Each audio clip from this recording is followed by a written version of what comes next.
സങ്കീർത്തനങ്ങൾ 147 അധ്യായം. സർവശക്തനായ ദൈവം.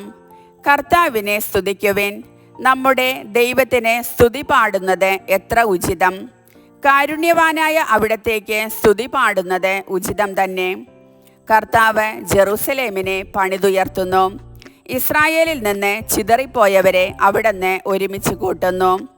അവിടുന്ന് ഹൃദയം തകർന്നവരെ സൗഖ്യപ്പെടുത്തുകയും അവരുടെ മുറിവുകൾ വച്ചുകെട്ടുകയും ചെയ്യുന്നു.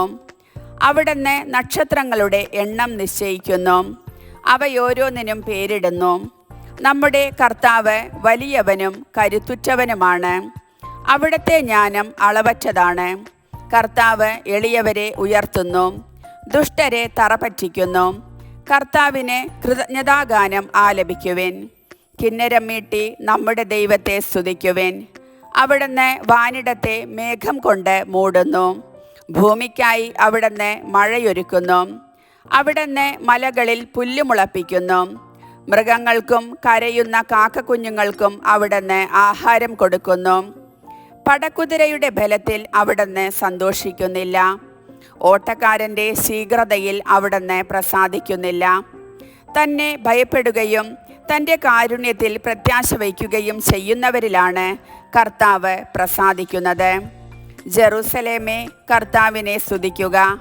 സിയോനെ, നിന്റെ ദൈവത്തെ പുകഴ്ത്തുക.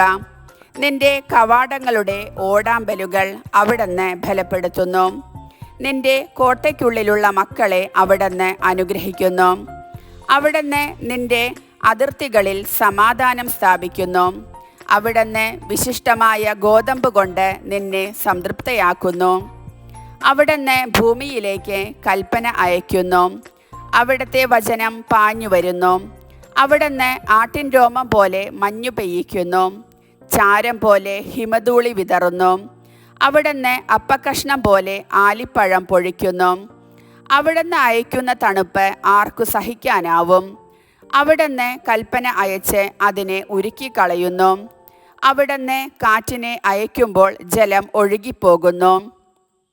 അവിടുന്ന് യാക്കോബിന് തൻ്റെ കൽപ്പനയും ഇസ്രായേലിന് തൻ്റെ ചട്ടങ്ങളും പ്രമാണങ്ങളും വെളിപ്പെടുത്തുന്നു. മറ്റൊരു ജനതയ്ക്കു വേണ്ടിയും അവിടുന്ന് ഇങ്ങനെ ചെയ്തിട്ടില്ല.